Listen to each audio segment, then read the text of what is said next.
Film की शुरुआत अक्टूबर 1972 में होती है, जहां एक रग्बी टीम मैच के लिए प्लेन के जरिए दूसरे मुल्क जा रही। इनमें से कई सारे लोग ऐसे थे जो पहली बार मुल्क से बाहर जा रहे थे। कुछ प्लेयर्स की फैमिली मेंबर्स भी उनके साथ आ गए थे। जैसे प्लेन उड़ा, कुछ ही देर में बर्फीले इलाकों में पहुंच जाता है, लेकिन अचानक ही उनका प्लेन जोरों से हिलने लगा। फिर अचानक ही वहाँ पर बर्फ का तूफान आ जाता है, जिससे प्लेन बेकाबू होकर नीचे की तरफ जाने लगता है। लेकिन फिर भी पायलट्स ने इस खतरनाक तूफान से प्लेन को निकालने की कोशिश की, लेकिन प्लेन कंट्रोल में ही नहीं आ रहा था, तो अंदर की सारी चीजें इधर उधर गिरने लगती हैं। पर अचानक ही प्लेन एक काफी बड़े पत्थर से टकरा जाता है, जिससे वो दो हिस्सों में टूट गया। कुछ ही देर में प्लेन के सामने वाला हिस्सा भी बर्फ में जाकर टकरा जाता है। इससे सारे लोग जोरदार तरीके से आगे की तरफ गिर जाते हैं। सामान भी बिखर गया और इस हादसे की वजह से कई सारे लोग मौके पर ही मारे जाते हैं। कुछ देर के बाद वो लोग जो बिल्कुल सही सलामत थे, वो फंसे हुए लोगों को बाहर निकालते हैं। परेशानी का माहौल था, हर तरफ खून ही खून फैला हुआ था, लेकिन यहाँ पर सब लोगों ने एक दूसरे को संभाला, हिम्मत दी। अब दो लड़के कैबिन खोलकर पायलट के पास जाते हैं, जिसकी भी हालत बहुत खराब थी, और अगले ही पल वो भी दम तोड़ देता है। देखते ही देखते रात हो गई।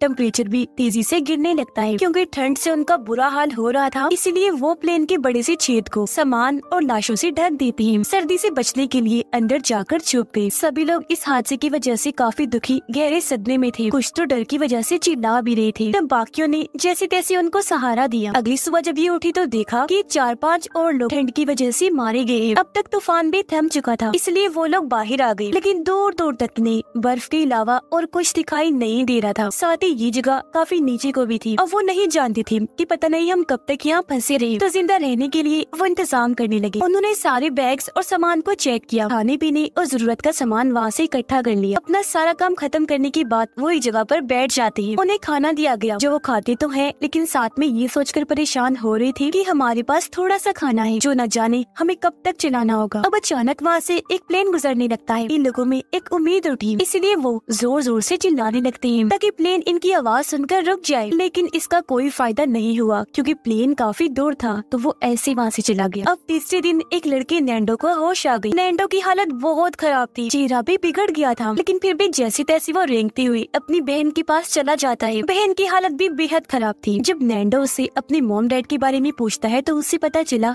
कि उनकी तो मौत हो गई है। इससे दोनों बहन भाई काफी दुखी हो जाते हैं। अब पीने के लिए इनको पानी चाहिए था, तो बर्फ पिघलाकर ये उसका पानी बनाते, जैसे तैसे पीकर गुजारा करते हैं। साथ ही बैग से उन्होंने बाहर एक्स का निशान बना दिया, ताकि जो भी यहाँ से गुजरे वो ये निशान देख ले, तो वो लोग समझ जाए कि यहाँ पर लोग फंसे हुए हैं जिनको मदद की जरूरत है। अब अगले दिन एक और प्लेन आया, लेकिन वो भी इनकी मदद नहीं कर सकता था, क्योंकि काफी दूर था, जिससे ये लोग समझ गए कि गवर्नमेंट को पता ही नहीं है कि इस वक्त हम कहाँ हैं। इसलिए गवर्नमेंट प्लेन्स को यहाँ भेजने की बजाय अलग अलग जगह पर भेज रही है, क्योंकि उन्हें इन लोगों की एग्जैक्ट लोकेशन पता ही नहीं है। अब तभी इन्हें याद आया कि प्लेन के पिछले हिस्से में कुछ बैटरीज थी, तो हो सकता है कि उनकी मदद से हम प्लेन का रेडियो चला सकें, जो इस वक्त खराब हो गया है। तो अब इस वजह से ये उस हिस्से को ढूंढना चाहती थी। जैसे ही ये थोड़ा ऊपर गए, इन्होंने देखा कि जो हमारा प्लेन तबाह हुआ है, वो जगह तो यहाँ से दिखाई नहीं दे रही। तो यही वजह है कि किसी भी प्लेन ने हमारी तरफ नहीं देखा। जाहिर है इस वजह से कोई भी हमारी मदद के लिए नहीं पहुँच सकता। अब ऊपर की बर्फ खिसकने लगी, तो इन्होंने वापस लौटने का फैसला किया। अब ऐसे ही दिन गुजरते गए,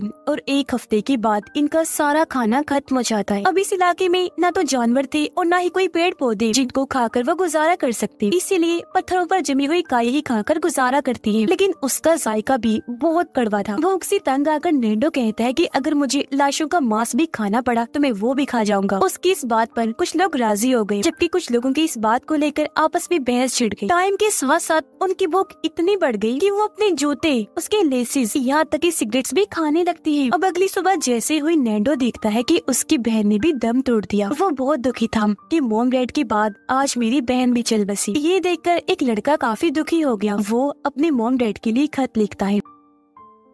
ऐसे फिर इन्हें 21 दिन हो गए। इनमें से कुछ लोग तो भूख की वजह से पागल हो रहे थे, वो कुछ भी खाने को तैयार थे, इसलिए बाकियों ने उनकी हालत देखकर उन्हें लाशें खाने की इजाजत दे दी। फिर कुछ लोग बाहर गए, कांच के टुकड़ों से लाशों का मांस काट कर खाने लगते हैं। और अब सिर्फ यहाँ 5 लोग ही ऐसे थे जो लाशों का मांस खाना नहीं चाहते थे, क्योंकि उनका मानना था कि हम कैनिबल, आदमखोर कभी नहीं बनेंगे, बल्कि उससे बेहतर मरना पसंद करेंगे। कुछ देर के बाद खोजने पर इन्हें बर्फ में एक बैग मिला। अंदर चेक करने पर इन्हें रेडियो मिलता है। इन्होंने अपना अपना दिमाग लगाकर वहाँ एंटीना बनाया और अब जैसे रेडियो सुना इन्हें पता चला कि गवर्नमेंट ने इनको ढूंढने के लिए 60 से ज्यादा बार प्लेन्स भेजी थी, लेकिन कोई भी इनको ढूंढने में कामयाब नहीं हुआ। तो इसलिए गवर्नमेंट ने ये समझ लिया कि प्लेन तबाह हो गया और वो सारे लोग मारे गए। ये सुनकर वो बहुत दुखी हो जाते हैं। यहाँ उनकी हिम्मत जवाब दे रही थी। तो बचे हुए 5 लोगों को भी अब मांस खाकर ही गुजारा करना पड़ता है, क्योंकि ये सुनने के बाद अब वो सारे लोग जान चुके थे कि अब हमें बचाने के लिए कोई नहीं आने वाला। कुछ देर के बाद प्लेन का पिछला हिस्सा ढूंढने के लिए फिर से 3 लड़के निकल जाते हैं। थोड़ा चलने पर इन्हें टूटा हुआ मलबा मिला, कुछ लाशें भी। चलते चलते क्योंकि इन्हें रात हो गई थी तो सोने की वो कोशिश करती है, पर सो ही नहीं पाती क्योंकि रात भर वहाँ पर बर्फ का तूफान आता रहता है। अगली सुबह जब ये उठे तो पूरी तरह बर्फ से ढके हुए थे। अब जिंदा तो थे लेकिन हालत बहुत खराब थी। एक को नजर नहीं आ रहा था जबकि बाकी तो बहुत कमजोर हो गई थी। इसलिए अब वो चारों लोग मलबे में बैठकर वापस नीचे आ गए। ये खौफनाक नजारा देखकर वो लड़का जिसने अभी तक मांस नहीं खाया था वो भी चुपचाप मांस खा लेता है।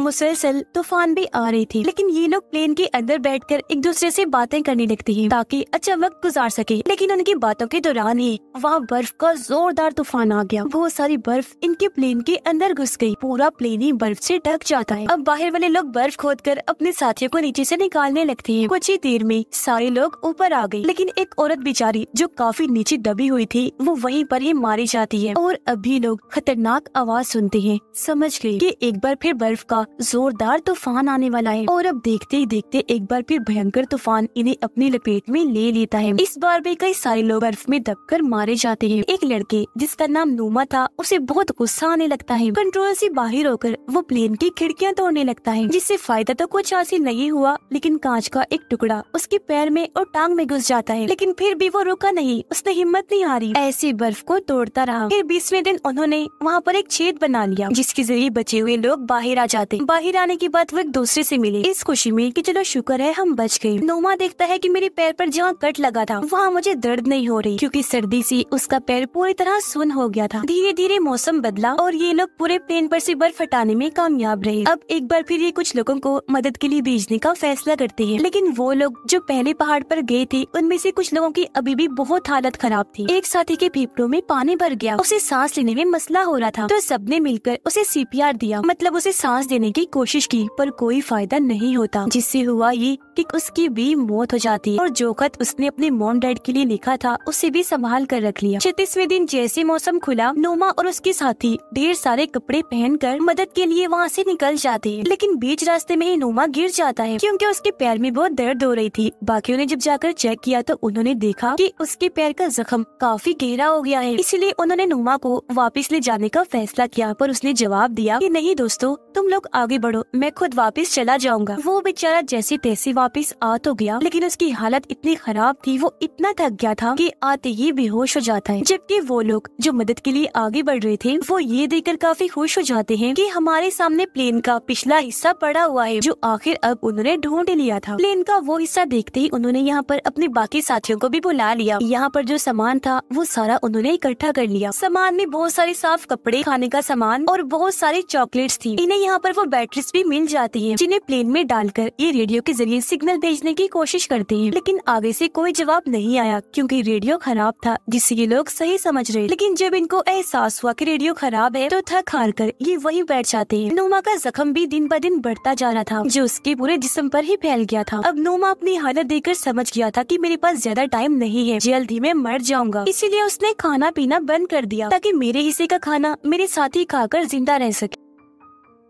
इस बार उन्हें प्लेन के पिछले वाले हिस्से से काफी बड़ा वाटरप्रूफ कपड़ा मिला जिसमें पानी नहीं जा सकता था, तो उसे जोड़कर सीकर किसी तरह उन्होंने काफी बड़ा स्लीपिंग बैग बनाया जिसके अंदर जाकर ये आसानी से सो सकते थे। फिर इन्होंने छोटे रेडियो में खबर सुनी कि हालांकि इन्हें यहाँ पर फंसे हुए 58 दिन हो गई है, लेकिन अब भी एयरफोर्स उन्हें ढूंढने के लिए एक आखिरी प्लेन भेज रही है, इस उम्मीद के साथ कि अगर ये लोग जिंदा हैं तो एयरफोर्स को मिल जाए। ये सुनकर कुछ लोगों ने कहा कि मदद के लिए हमें ऊपर जाना होगा। अब नोमा इनसे काफी दुख भरी आवाज में कहता है कि सुनो मेरी बात दोस्तों, अगर मैं मर जाऊं तो मुझे खा लेना, क्योंकि अगर तुम सब में से एक भी जिंदा बच गया ना तो मेरी और हमारे बाकी साथियों की मौत जाया नहीं जाए। इतना बोलते ही उसने दम तोड़ दिया। उसके हाथ में एक नोट था जिस पर लिखा हुआ था, दोस्तों तुम्हारे लिए मरकर मैं इमोर्टल बन गया हूँ, मतलब मर कर भी मैं जिंदा ही हूँ। उसके ये अल्फाज सुनकर सारे लोग काफी दुखी हो गए, मगर साथ साथ उनके अंदर हौसला भी पैदा हो गया था। इनके कुछ साथी फिर से मदद के लिए निकल जाते हैं और अब आखिर वो पहाड़ की चोटी पर पहुंच जाते हैं। पर वो ये देखकर काफी हैरान रह गए कि अभी तो और भी काफी लंबा सफर पड़ा हुआ है। इसलिए वो लोग यहाँ पर बैठकर सोचने लगते हैं। उन्हें ख्याल भी आया कि हम वापस चले जाते हैं, लेकिन क्योंकि वो अपनी हिम्मत टूटने देना नहीं चाहते थे तो कैसे भी करके आगे जाने का फैसला करते हैं। अब इनकी मेहनत रंग ले आई थी, क्योंकि कुछ दूर चलने पर इन्हें साफ पानी की नदी भी मिल जाती है, जिसमें से ये खूब पानी पीकर अपनी प्यास बुझाते। तभी अचानक कुछ दूर घोड़े पर सवार इन्हें एक आदमी नजर आया, जिसे देखकर ये खुशी से पागल हो जाते हैं। ये मदद के लिए चिल्ला रही थी, लेकिन आदमी उनकी बात को समझ नहीं पाता, इसीलिए वो एक कागज और पेन को इनकी तरफ फेंकता है। तब इन लोगों ने अपनी पूरी कहानी लेकर उससे मदद मांगी। वो आदमी कागज को लेकर फौरन भागा, शहर में आकर ऑफिसर्स को दे देता है। तब इस बारे में फौरन एयरफोर्स की रेस्क्यू टीम को बता दिया गया ताकि उनकी मदद को वो लोग जा सके। अब वो आदमी फिर से नैंडो और उसके दोस्त के पास आ जाता है, उन्हें अपने घर लेकर गया और ढेर सारा खाना खिलाता है। कुछ ही देर में ये पूरा इलाका रिपोर्टर से भर गया, जो उन दोनों से कई तरह के सवाल करते हैं। अब इनके वो साथी जो बर्फीले पहाड़ों में फंसे हुए थे, वो भी रेडियो के जरिए ये खबर सुन लेते हैं। जब उन्हें पता चला कि हमारी मदद के लिए यहाँ लोगों को भेजा जा रहा है, तो उन्होंने अपने हाथ मुंह धोए और सारा सामान पैक कर लिया ताकि यहाँ से निकल सके। और अब आखिरकार 71वें दिन हेलीकॉप्टर्स नैंडो और उसके दोस्त के जरिए यहाँ पर आ गए बचे हुए लोगों को बचाने के लिए। हेलीकॉप्टर्स को देखकर सारे लोग खुशी से झूम उठते हैं और इस तरह बचे हुए 16 लोगों को फौरन बचा लिया गया। फिर जल्दी उन्हें शहर लाया जाता है, जहाँ उनकी फैमिली वाले बेसब्री से उनका इंतजार कर रहे थे। अब वो सारे लोग एक दूसरे से मिलकर बहुत खुश हो जाते हैं, जिसके बाद उन्हें हॉस्पिटल ले जाया गया। यहाँ पर हजारों की तादाद में लोगों ने उनका हीरोज की तरह वेलकम किया, क्योंकि इन्होंने इतनी मुसीबत के वक्त भी हौसला नहीं हारा, तो अपनी बहादुरी की वजह से ये वहाँ से बच निकले। लेकिन इस रात ये लोग एक दूसरे से अलग नहीं सोए, सब इकट्ठे ही थे, क्योंकि उस हादसे का सदमा इनमें बहुत गहरा था, उससे बाहर निकल नहीं पा रहे थे। पर उन्हें इस बात की खुशी थी कि हमने थोड़ी बहुत कोशिश की और हम बचा लिए गए। वो डट के खड़े रहे कि जीना है तो जीना, जिस वजह से उनके सामने मुश्किल वक्त भी हार गया। जिसके साथ इस फिल्म की कहानी भी यहीं पर खत्म हो जाती है।